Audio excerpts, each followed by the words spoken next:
Cheerio. So, bad, sad story.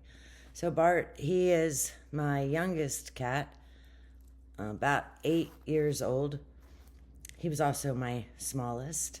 He was gray hair, little white patch right here. Very, very cute. He was the sweetest cat. You could put the cat carrying crate out, and he would just walk into it. And none of my other cats do that. So, Monday and Tuesday, he had not come in for breakfast. I think he came in for dinner. My cats are indoor and outdoor cats, all but one.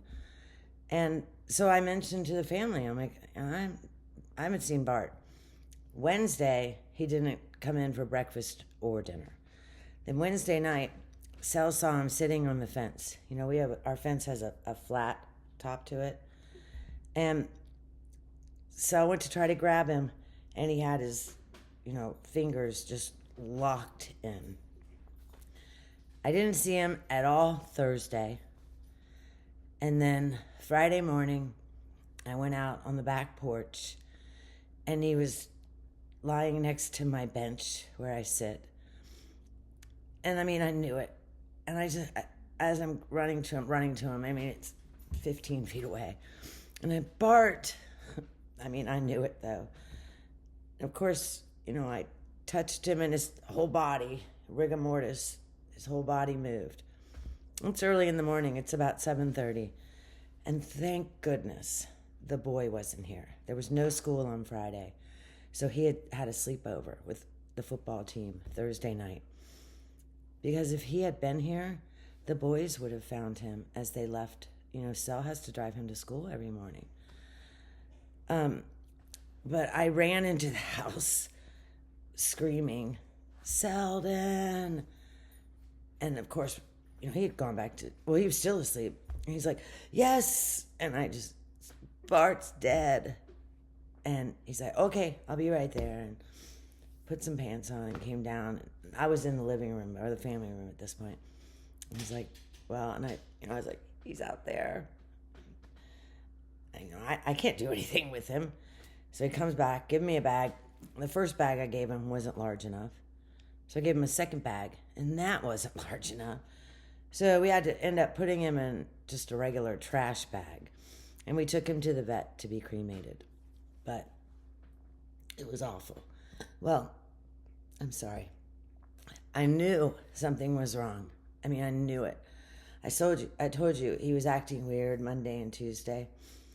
I hang out on my back porch, and Monday night and Tuesday night, he climbed up on my bench and then was in my lap and really was seeking affection like he doesn't usually. He's a very sweet cat, but he never climbs into my lap.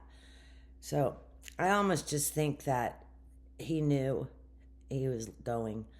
So he came to get a little bit more attention or love. I'm so happy that he came home to die.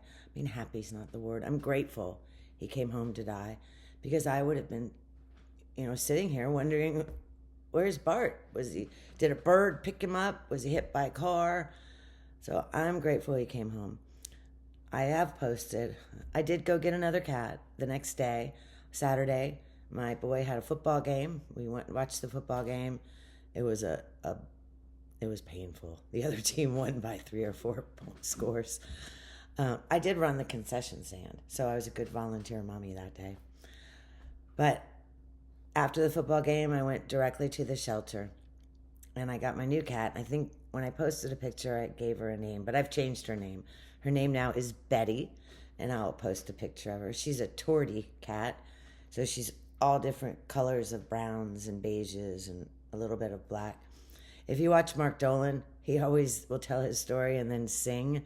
And I sort of do the same thing. I know, I'm like, he's going down to Chinatown. So I'm like, Betty, Betty, looks like confetti. And of course, the family's telling me I'm an idiot. And I sort of am. If you're still watching right now, I'm actually shocked. But, tell me something about your animal below. We had Rudy. If you've been with me a while, Rudy, you knew Rudy. And Rudy was, I think, 24 years old. And we had to put him down. It just was time. And we had the vet come to our house, and we all sat in the family room. We said to the boy, you don't have to be here, and he wanted to be here, be there, and he cried, and I was pleased. He has a heart, but that was wonderful. They take a little paw print and make it into a Christmas ornament. A little, what I'm talking about. It dries, the white stuff. What's it called? But he put his little paw in it. We let it dry, and I made it into a Christmas ornament. And so obviously every Christmas we pull out his little ornament and tell stories about Rudy. Okay, I'm sorry. I'm quite emotional. Okay, if you're even still watching now, I'm totally shocked.